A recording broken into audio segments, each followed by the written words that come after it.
Приветствую на канале GMP Видео. В этом видеосюжете об такой новости, которая недавно появилась.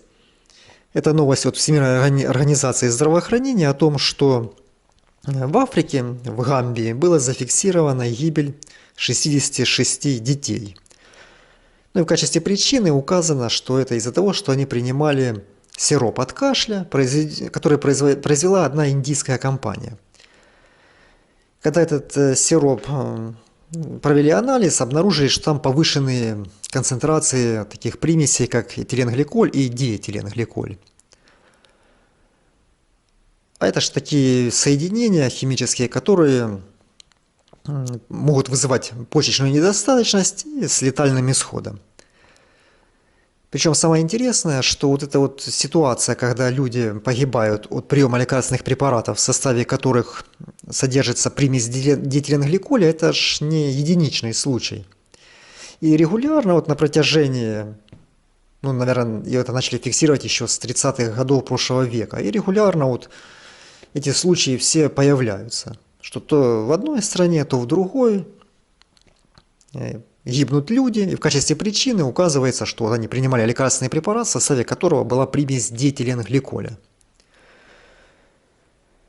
Как этот примесь сюда попадает, ну это уже такой вопрос. Это может быть и попадать и в ходе производства самого лекарственного препарата, в ходе производства тех компонентов, которые входят в состав лекарственного препарата, а это у нас действующие вещества, вспомогательные вещества.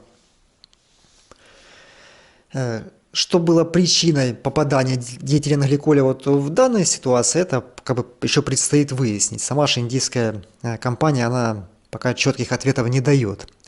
Опять же, это может быть и фальсификат какой-то на рынок выброшен, где действительно диэтиленгликоль там был подмешан непонятно кем и зачем.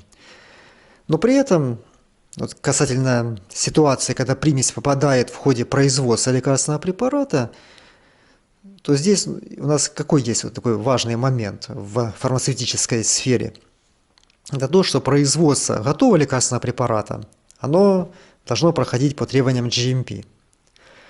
Производство действующего вещества тоже должно проходить согласно требованиям GMP.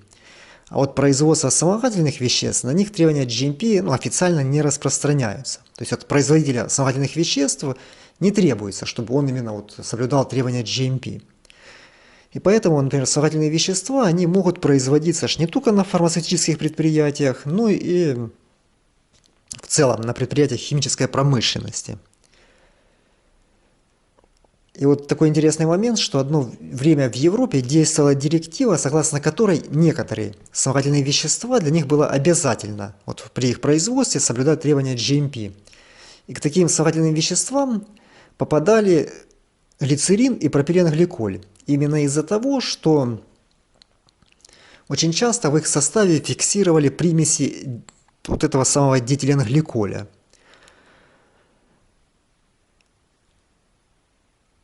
Ну и в том числе знаменитая, печально знаменитая ситуация, когда в том же Бангладеше тоже погибли дети из-за того, что принимали сироп от кашля. Подобные ситуации были там в Нигерии. Ну и одной из возможных причин это то, что в составе использовался глицерин, в составе которого были вот эти примеси диэтиленгликоля. Так вот, одно время требовалось при производстве глицерина соблюдать требования GMP, потом от этого отказались, сформулировав так, что это экономически нецелесообразно требовать от производителя вспомогательных веществ еще там соблюдать требования GMP, что, дескать, это большие у него затраты и низкая окупаемость. И, получается, ответственность переложили уже исключительно на производителя готового лекарственного препарата. А к GMP добавили такой документ, норматив, который имеет такое длинное название, формализованная оценка рисков касательно производства вспомогательных веществ, которые используются в лекарственных препаратах для человека. И вот в этом документе, по сути, говорится о том, что если у нас есть производитель готового лекарственного препарата, то он должен, прежде чем закупать какое-то вспомогательное вещество, провести оценку рисков и, по сути, определить, а в каких условиях данное вспомогательное вещество производится, а есть ли риск, что в это вспомогательное вещество попадают какие-то плохие примеси, токсичные, вредные. И если производитель готового лекарственного препарата выпустит лекарственный препарат, в составе которого будет какая-то токсичная примесь, которая попала туда, например, из вспомогательного вещества, то ответственность будет в том числе ж на производителя готового лекарственного препарата, что вот он виноват из-за того, что не понимает, у кого покупает вспомогательное вещество.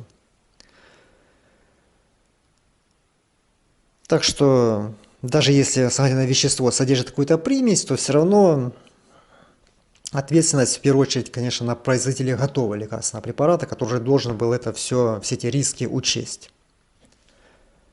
Ну а на этом все. До встречи в следующих видеосюжетах.